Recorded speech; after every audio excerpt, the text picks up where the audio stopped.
आप सबको जय मसीह की। आइए हम देखेंगे आज के कुछ संदेश है आपके लिए और मेरे लिए भी ये संदेश है।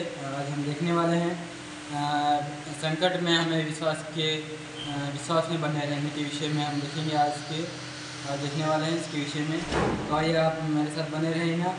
हम देखेंगे शाम नंबर 60 के वहाँ भजन 60 में ये वहाँ से हम देखने वाले हैं आज।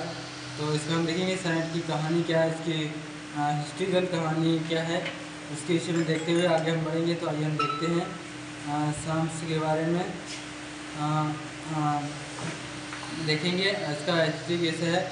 जब दाऊद और शोबा से युद्ध कर रहा था, जब वहाँ पे युद्ध कर रहा था, तो योबाम जो यदोम से वहाँ पीछे से आकर इजराइल में हमला किया। इजराइल में हमला करने के कारण इजराइल लोग 12,000 पुरुष लोग मारे गए वहाँ पर इजराइल लोग में। तो उस समय में ऐसा घटना हो गया इस जगह पर। तो वो लोग एक ग्रुप में विलाप कर रहे थे क्योंकि ऐसा इजराइल में हुआ। 12,000 लोग मारे गए। तो यहाँ पर इस शाम्स का कॉन्टेक्स्ट वो है, तो इसके विषय में हम देखने वाले हैं। ये विलाप क्या कहना चाहता है परमेश्वर से, और परमेश्वर से उत्तर क्या मिलता है उनसे, इस विषय के बारे में हम देखने वाले हैं। तो आइए हम देखते हैं इसके विषय में। तो सबसे पहले इसमें हमारा 3 भाग है। साइंस चैप्टर साइंस का 1 से लेकर 5 तक भाग है, 6 से लेकर 8 तक है, और 9 से लेकर 12 तक है। फर्स्ट भाग में है विलाप के विषय में कहता है, और सेकेंड में जीत के विषय में कहता है, और थर्ड में है वो जो एक मतलब हमें शांति देने के थोड़े आशा परमेश्वर के ऊपर लगा के रखा है। उसके विषय में 3 भाग है। तो 3 भाग को हम आज देखने वाले हैं। तो आप मेरे साथ बने रहना। मैं बताने वाला हूँ आप लोगों को इसके विषय में। तो हम कुछ वचन भी पढ़ेंगे। वचन पढ़ते हुए जो मैंने कॉन्टेक्स्ट बताया है वो कॉन्टेक्स्ट उसका है, पीछे की कहानी है। उस कहानी के दौरान ये बातें लिखी गई हुई, एक लेखनकारों ने अपना दुख लिख के दर्शाया गया है। तो इसके विषय में देखेंगे। तो क्या कहते हैं यहाँ पर वचन देखते हैं। पर तूने हमें क्यों त्याग दिया है, हमको तोड़ डाला है, तू क्रोधित हुआ है, फिर हमको योगा त्यों कर डाला करके। यहाँ पर वो लोग एक तरीके से विलाप करते हैं, तोड़ डाला करके, और तूने हमें त्याग दिया करके। ऐसे शब्द, महत्वपूर्ण शब्दों का उपयोग करते हुए लोग परमेश्वर से विनती करते हैं और बोलते हैं कि ऐसा हो चुका है क्योंकि ऐसे नुकसान हुआ है इजराइलियों का। इसलिए योआब जो दोमियों के साइड से आकर जो उनके ऊपर हमला किया, 12,000 लोग मारे गए। तो इसलिए यह दुख उनके ऊपर दर्शा रहा है कि इजराइल को लगा कि शायद हमारे साथ परमेश्वर नहीं है, इसलिए हमारे साथ ऐसा हुआ करके। क्योंकि वो लोग दूसरे युद्ध में गए थे, तो वहाँ पे वो लोग जो दूसरे इनके दुश्मन लोग थे, दूसरी साइड आकर उनको मार दिया करके ये बातें कहा गया। फिर इसके बाद हम वचन देखते हैं। जो दूसरा वचन में देखेंगे कि वो लोग इस परमेश्वर से मतलब एक दुख दर्शाते हुए कहते हैं कि आपने हमें तोड़ डाला करके ये बातें कहते हैं। एक उनका दिल टूटा हुआ है वहाँ पर इजराइलियों का। ये बातें हमने देखी। तो फिर हम सेकेंड वचन में देखेंगे, तूने भूमि को प्रयोग पियाया और फाड़ डाला, और उसकी दोहराई को भी भूत दी, क्योंकि वह मतलब यहाँ पर कुछ ऐसी बातें परमेश्वर को कहता है कि ऐसा मतलब तूने भूमि को कपाया है और फाड़ डाला, मतलब भूमि को फाड़ डाला है करके यहाँ पर एक बातें कहता है। और दफनाया गया, मतलब ये कहता है वो इजराइल लोग ऐसा कहते हैं कि तूने भूमि को इस तरह से किया है कि वो जितने लोग मारे गए हैं वो यहाँ पर उनके विषय में इस बातों से अपने दुख को दर्शाते हुए यहाँ पर कहते हैं, और तूने अपने प्रजा को कठिनाई दुख भुगताया, और तूने हमें लड़खड़ा देने वाले दाखमधु पिलाई। यहाँ पर कहता है दाखमधु का भी नाम एक उपयोग किया गया है, जो पीने के बाद तो कुछ लोग नशे में भी हो जाते हैं। तो ये मतलब ऐसे लोग कह रहे हैं कि तूने परमेश्वर को ऐसे कह रहे हैं, तूने हमें दाखमधु पिला के हमें लड़खड़ा दिया करके वहाँ पर कहते हैं। तो ये बातें हम देखते हैं मतलब ऐसे ऐसे शब्दों को उपयोग करते हुए परमेश्वर से वो लोग अपना दुख को दर्शा रहे हैं। तो इसके बाद में हम और भी देखेंगे, चौथा वचन में देखेंगे, तूने अपने डरवैयों को झाड़ दिया, मतलब अपने डरवैयों अपने अगुओं को तूने झाड़ दिया। झाड़ना मतलब जैसे कि गेहूँ झाड़ना, अड़द झाड़ना, जैसे कुछ चीज़ों को झाड़ना, ऐसे मतलब झाड़ने की वजह से पूरा अलग अलग हो जाता है। तो इसके विषय में हम देख सकते हैं ऐसे वो लोग अपने दुख को बड़े बड़े शब्दों में, दुख वाले शब्दों में वो लोग बता रहे परमेश्वर को। ये बातें हम देख सकते हैं कि वह सच्चाई के कारण दोहराया जाएगा।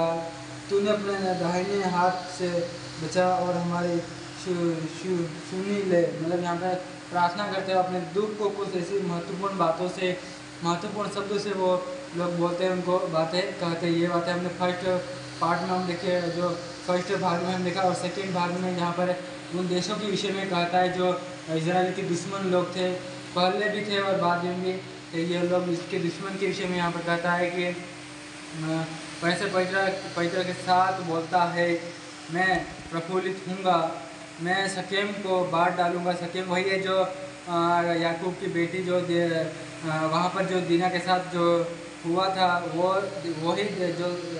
वही देश है जो शकेम के नाम से जाना जाता है। जो याकूब की बेटी के साथ जो गलती हुआ था, वो शकेम के एक लड़का था, उसने किया था। वहाँ का देश के ये लोग हैं, मतलब इसके बाद भी जो शकेम के लोग और भी जाति बढ़ती हुआ है, इसके विषय में परमेश्वर कहता है कि मैं तुझे बांट डालूंगा करके कहता है, और शिव का त्यों कर दूंगा, मतलब तराई तेरे द्वारा मैं तराई को नापूंगा, मतलब उनको बांट के उस तराई को नापूंगा। मतलब एक तराई जो खाई आती है, वो खाई को नापना का मतलब वो बता रहा परमेश्वर।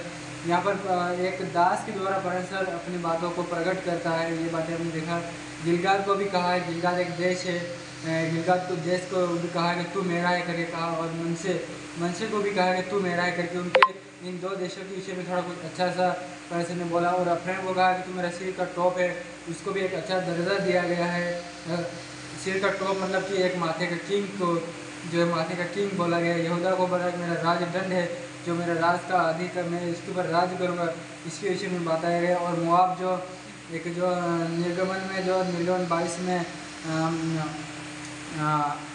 जो बालाम और बिलाम की वहाँ पर है, जो बालाम जो मोआब का देश का राजा था, और बिलाम जो एक भविष्यवक्ता था।